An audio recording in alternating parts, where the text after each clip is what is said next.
You're watching the Sports and Political channel of LB.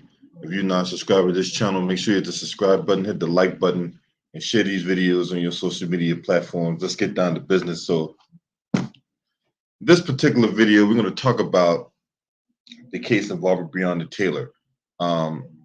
There's some updates to this, and we're going to get right into it. As we had a woman by the name of Kelly Hannah Goodlett, who pleaded guilty to one count of conspiring to violate the civil rights of Breonna Taylor to help falsify the affidavit for the search warrant that led to her death. All right, now she's expected to be a star witness at the trial of her two other ex-colleagues, Joshua James and Kyle Meany. Now, this is Kyle Meany. This was the guy who was officially fired from the police department. A third detective, Brett Hankinson, is also charged in the federal indictment. That's when Brett Hankinson was charged with the wanton endangerment that he beat, right? Because never mind the fact that Breonna Taylor was chock full of bullet holes. No, we're going to go after the police officer for wanton endangerment because he fired into another apartment. Now, Goodlett, the 35-year-old, admitted the charge before the U.S. District Court or U.S. Circuit, the U.S. District Judge Rebecca Grady Jennings, with Taylor's mother, Tamika Palmer, present in the courtroom. Wearing black top, gray pants, and glasses, Goodlett appeared with attorney Brandon Marshall, mostly answering "Yes, Your Honor," and "Yes, ma'am," as the judge asked her if she understood her rights and the accusations against her. And she was previously released, ordered to surrender her passport, and she could not have no contact with her co-defendants, including Brett Hankinson. Now, she faces a sentence of no more than 5 years in prison, plus a $250,000 fine, and 3 years of supervised release. Her sentencing is tentatively scheduled for November 1st.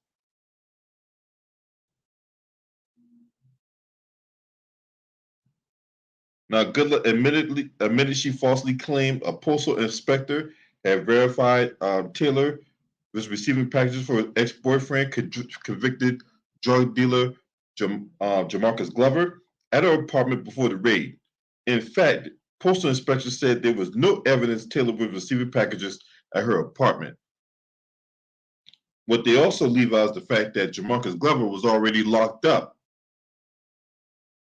during that time.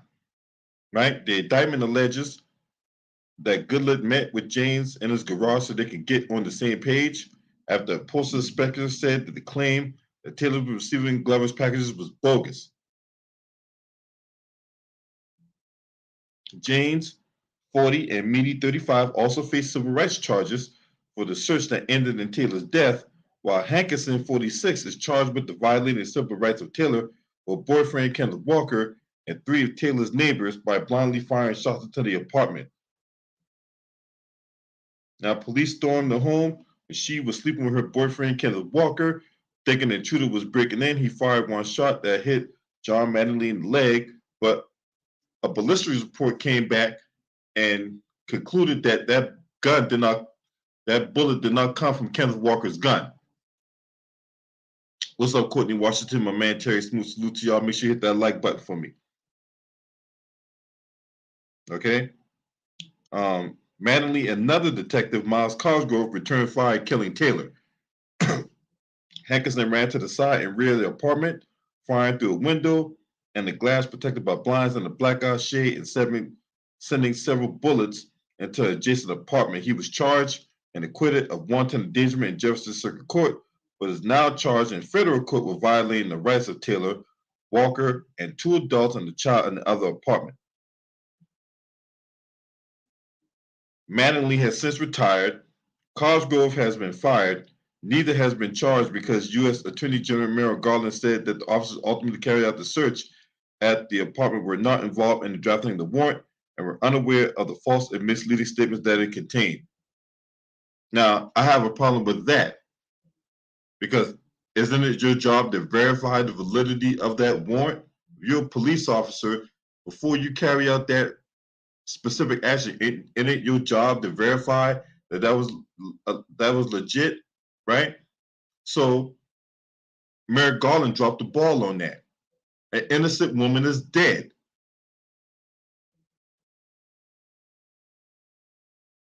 Just because you wasn't involved in the drafting of the warrant, well, you carried out the warrant. That's like me going to a robbery, right? I wasn't directly involved in the robbery, but I drove the getaway car. That makes me part of the robbery.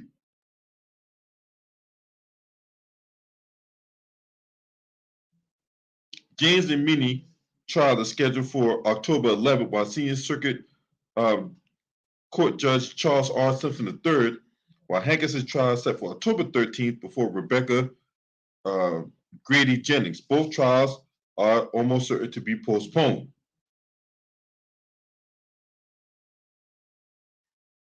The fact of the matter is, it is not enough to fire police officer Kyle Meany. It's not enough. It's not enough. And to me, there should be more people that should be held to account, like Judge Mary Shaw, the woman who signed the bogus warrant. Because when she learned of such falsified document, she should have held those guys in contempt and charged those guys with perjury, because that's a legal binding document whenever you fill out a police report or when you fill out a search warrant or any kind of documentation of that matter. It is a legal binding document. And one of the provisions on those legal binding documents is that what you put on there is the truth, the whole truth, and nothing but the truth. And you will be penalized under the charge of perjury. She didn't do that. What she said instead, well, I'm concerned, I will leave it up to the law enforcement to investigate. What do you mean you will leave it up to the law enforcement to investigate and you're concerned? So you had no intentions of going after those individuals that filed that false police warrant or that search warrant. So you got hurt. Then you got the DA, Tom Wine, who tried to put the railroad to Kenneth Walker. Right? Now, Tom Wine is a Democrat out in Kentucky. Daniel Cameron, he's another one that needs to be held to account. Need to go after the individual that came back with that false report about the no injuries on the affidavit. That affidavit, not the ballistics report. What's that report called? The autopsy report. So you got the autopsy report coming back with no injuries. Who signed that? That person need to be held up on charges for perjury too. There's so many things that went wrong on so many levels. And yet these elected officials who engage in this kind of misconduct is not going to be held to account. How are we going to break the enforcement arm of white supremacy where the main players that are involved in the botched raid that led to the death of an innocent woman in her own home and the cover-up? Because you had police officers picking up shells. Why are they picking up shells? They're not supposed to be out there picking up shells after all those shots was being ran out. That is a crime scene. So that's tampering with evidence.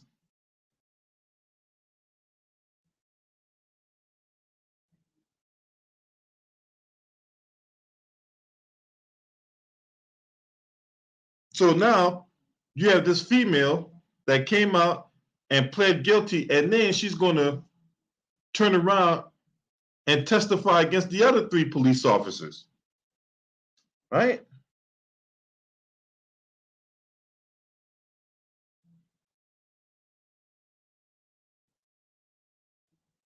To me, the Justice Department did not do enough.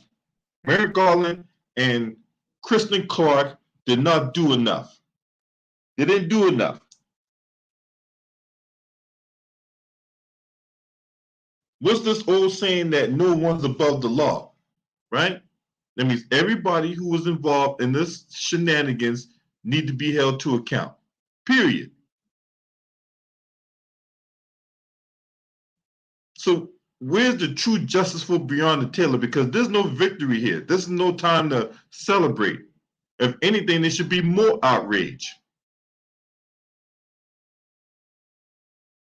There should be more disgust. This is not a win for anybody.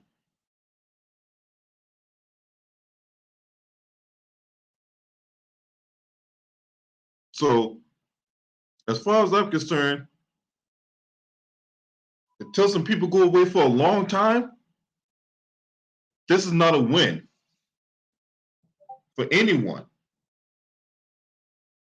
That's why I stand on that. Now, this is one of 2 topics I wanted to talk about. The other topic I wanted to cover on this particular live stream here involves the Southern Baptist Church. So we're going to talk about that one here right now.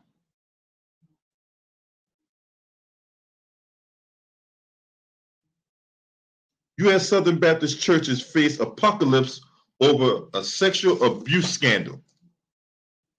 Now, this particular story, it get not near the traction it deserves.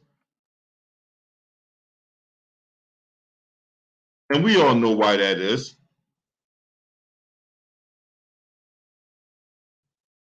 Because when it comes to them doing wrong,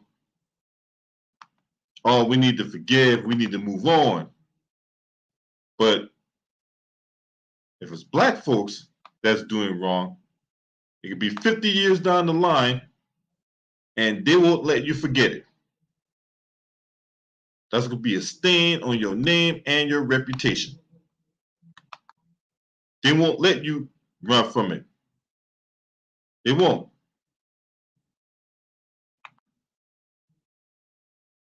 They won't let you get away from your past. Coming from the Guardian, America's largest Protestant and second largest Christian denomination is being roiled by a sexual abuse scandal that casts a harsh light on one of the most politically powerful religious groups in the country, as well as renewing focus on its racist past. Southern Baptist Convention is a collection of loosely affiliated member churches boasting just under 15 million members and is dominated by white members, or I like to call white supremacists, right? Let's be honest about this. A lot of these churches have white supremacists as their pastors and all.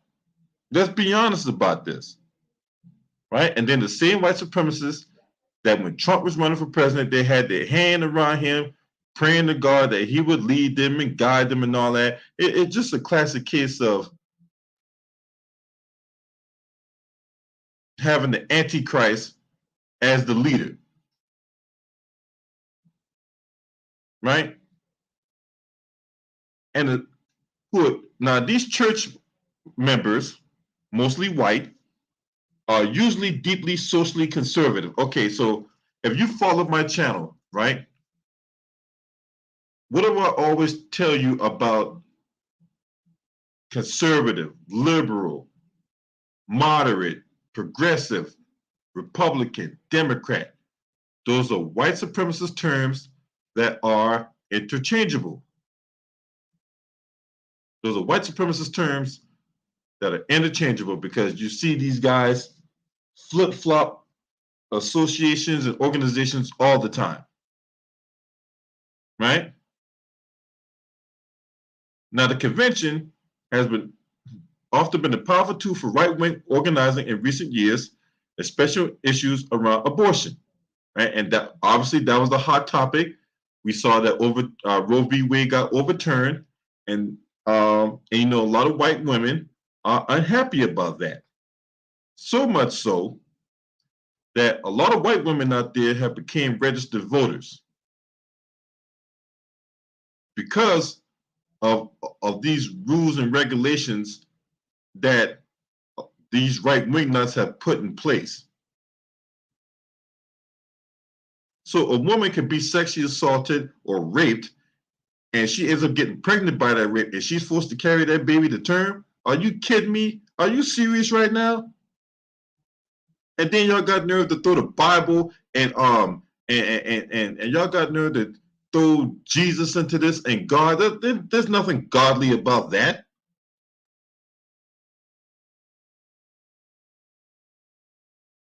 Or baby got a stillborn, you got to carry the baby to term. If the woman try to go across state lines to an area that does allow abortion to get the procedure done, then she could be criminally charged.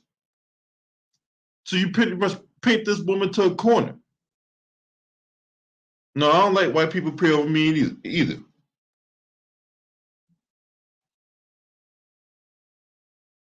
But the SBC is not so mired in a scandal that that one former top official has said that it faced a Southern Baptist apocalypse. The issue at hand is the release by the Southern Baptist Coalition or the Southern Baptist Church of a 205-page document naming hundreds of Baptist leaders and members accused or found guilty of sexual abuse of children. The list, which includes 700 entries on cases between 2000 and 2019, was released after a bombshell third-party investigation by Guidepost Solutions said the convention's leaders and its executive committee failed the public and its community by mishandling sexual abuse cases and mistreating victims and survivors. Just disgusting. Just freaking disgusting.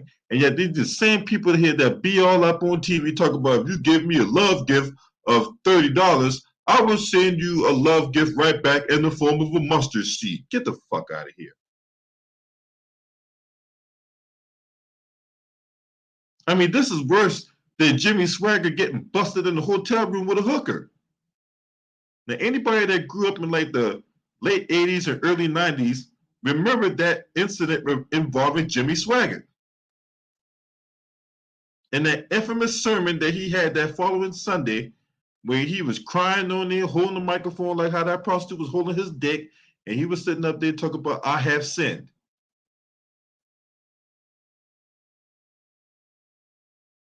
So you had that. Then you had Jim Baker from the PTL Foundation, right? Going to jail for fraud. That was the other scandal, right? So you had the SBC leaders, the Southern Baptist Convention leaders, Roland Slate and Willie McLaurin issued a statement saying that the list reminds us of the devastation and destruction brought by sexual abuse. Get out of here. You guys covered it up. And you guys getting exposed for your cover up.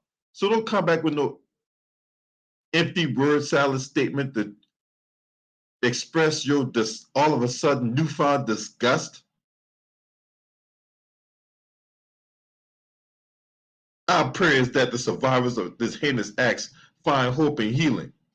No, what the survivors need to do is make sure y'all asses get thrown in jail. Every last one of you dirty dick motherfuckers, pardon my French,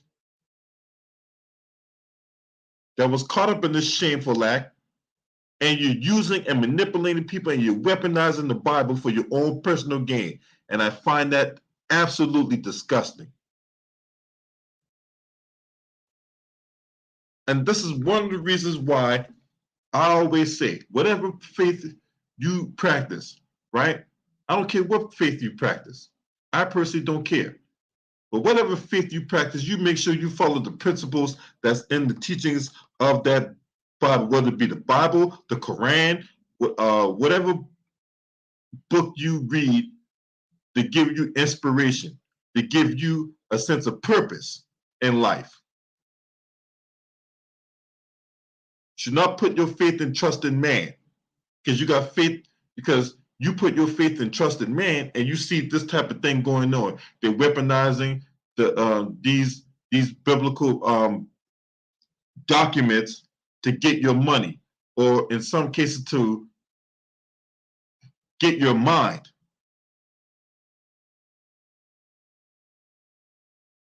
These supposed to be so-called righteous people, and they're supposed to be in a high place, in a high position, but these people here don't even hold high qualities. The initial report was released after a 7-month investigation that revealed 380 leaders and volunteers in the SBC have faced public accusation of sexual abuse. It said that the SBC's general counsel and the spokesman had kept their own private list of abusive ministers, and leaders of the SBC's executive committee have focused for decades on trying to protect the SBC from liability of abuse in local churches. It's just disgusting, man.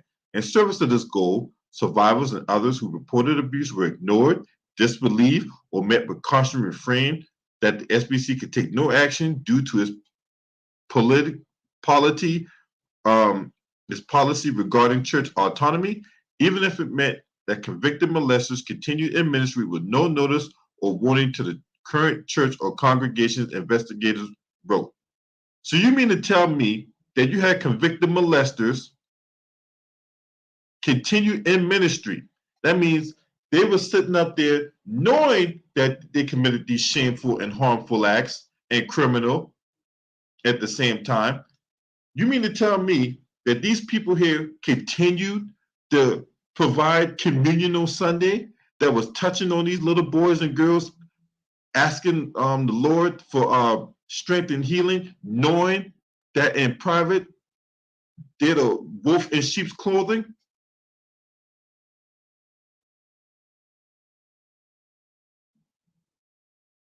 Among these named was an individual by the name of Johnny Hunt, a Georgia-based pastor and a former SBC president who was accused of sexually assaulting another pastor's wife during a beach vacation in 2010.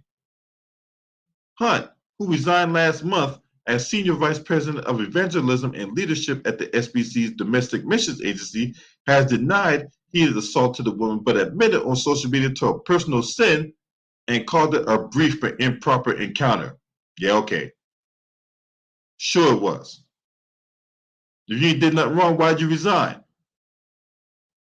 A personal sin. Sure. We've all sinned. We've all have. But my thing is, if you're going to be an ordained minister, if you're going to be out here influencing people, then you got to be on the up and up. Others named were a former SBC vice president who was credibly accused of sexually abusing a 14-year-old, a former president who delayed reporting child sex abuse allegations out of quote-unquote heartfelt concern for the accused, and another who failed to report allegations of abuse against young boys. So not only you got these guys committing shameful acts, you got these guys out here covering it up. But the publication of the report and the subsequent list of names has led to pushback within the organization despite the horrific details contained in it.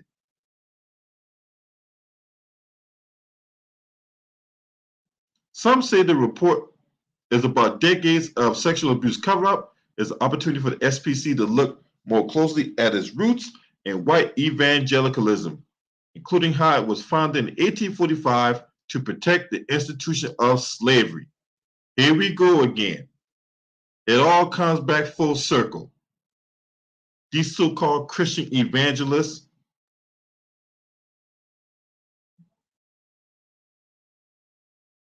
and you have people out here dumb enough to give their money to people like Joel Osteen and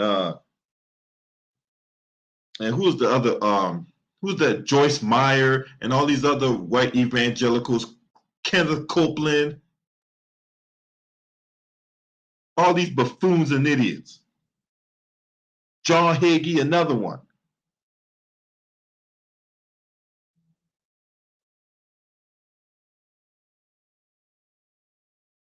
We white evangelicals came about to protect the institution of slavery. And yet you still don't think we don't live in a white supremacist, racist country, right? Because you let idiots like Tim Scott tell it, oh, America's not a racist country. The fuck, boy? White evangelicals. A study of that inception, white evangelical racism studied the roots of the SBC in the South. According to author Anthea Butler, the SBC used scripture to deny the vote to emancipated blacks during Reconstruction and to later side with racist segregationists. In more recent times, the SBC is also taking flack for debating critical race theory, and they don't even teach critical race theory in school. They don't. They don't. Know how I know? I know some little kids. I walked up to them, right? I asked him, hey, they teach y'all critical race theory in school? And when he came back and said, what's that? That told me everything I need to know right there.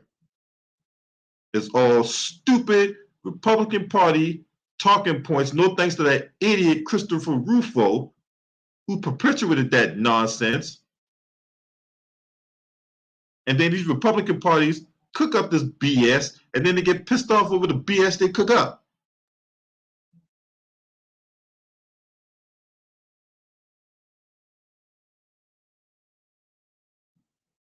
The two biggest crises in the SBC are sex, abuse, and debates over critical race theory, and the two are very much related. So much of the white racial identity is about obscuring the reality of racist history in the United States and to obscure the issue of sexual assault in evangelical churches. For both to be revealed, to undermine the status quo in the SBC, theologically and nationally, for white evangelicalism.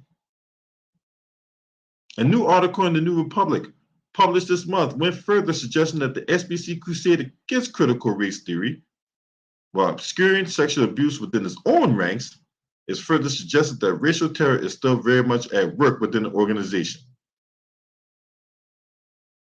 In 2019, the Southern Baptist Convention meeting in Birmingham, Alabama, moved to resolve that critical race theory and intersectionality should only be employed as analytical tools to subordinate to Scripture, not as a transcendent ideological framework. But if you let people like Lauren Boebert tell it,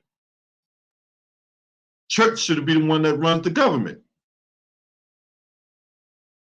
You let idiots like that porn star reject, Lauren Boebert, though. You let her tell it, church should be able to run government. But churches out here getting involved in sex abuse with minors and other unsuspecting victims, and then trying to cover it up.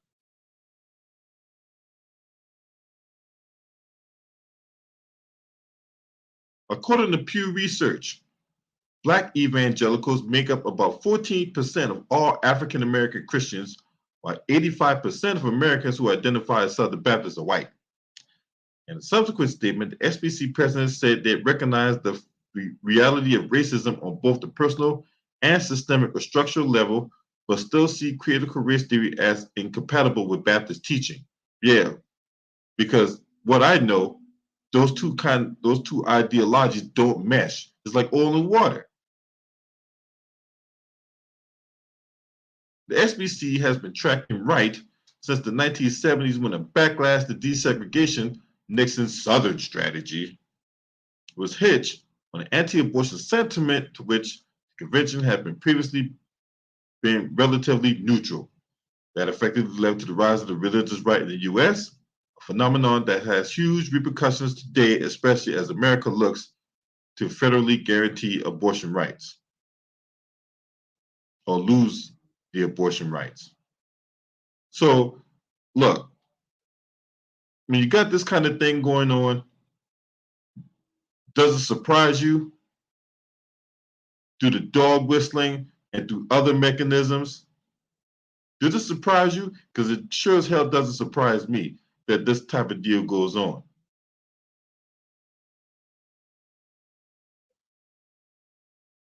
So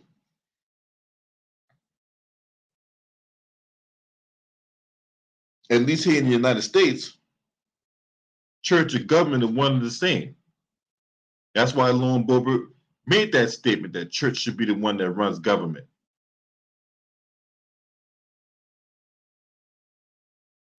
And it's disgusting. And the fact that you got all these people out here trying to cover this up. You got all these people here trying to put on this front that church should be a safe haven for people to come in and worship and address your concerns to the pastor, not realizing that that same pastor you're talking to could be a child sex predator or just a sexual predator in general. Not realizing that that same pastor you're speaking to, he's not in it to serve you. He's in it to serve himself.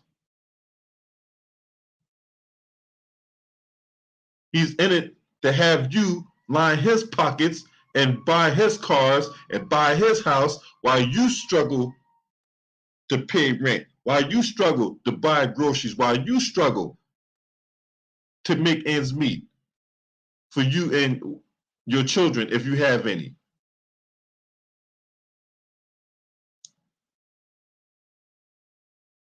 And he can go all around the world in these G5 planes and drive all these cars and all that. And then when you try to talk to him, because you're laying up in the hospital bed, you're needing money to pay hospital bills. Does he return the favor? No, he doesn't. He doesn't fulfill his duties as a pastor for the sick and shut in and what have you. He's busy living his own life, his best life, on your dime. Now, for any pastor out there that might happen to be watching this video and you getting offended by what I'm saying, you're probably the individual I'm talking about.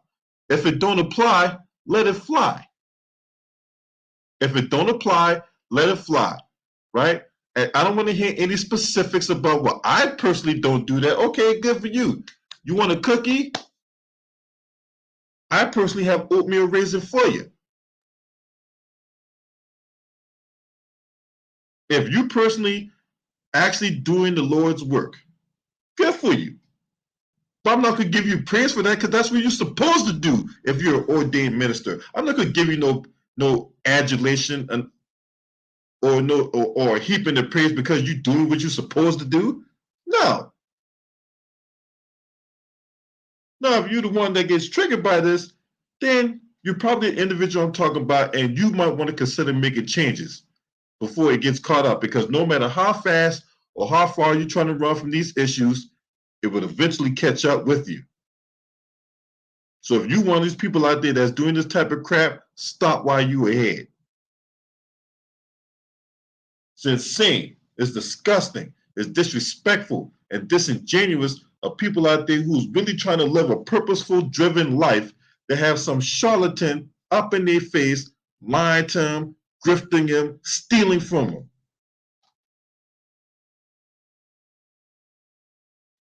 Just a disgrace.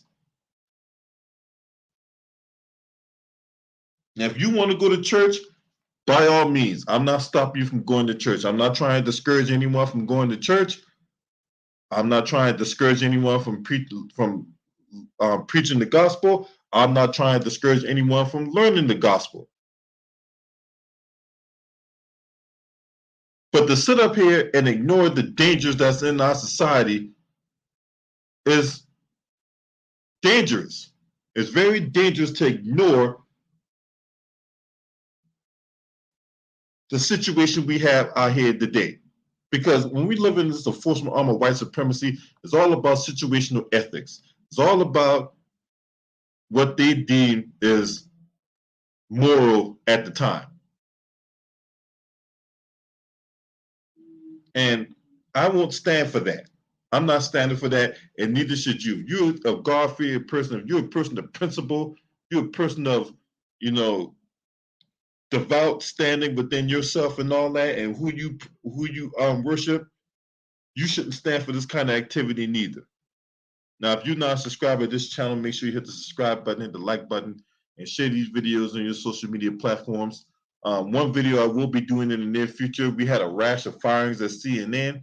So basically, the title is CNN, a network full of pedophiles, perverts, and predators. So be on the lookout for that. CNN, a network full of pedophiles, predators, and perverts. Smash the like, hit the subscribe, man. This your man. Scream at me. Oh!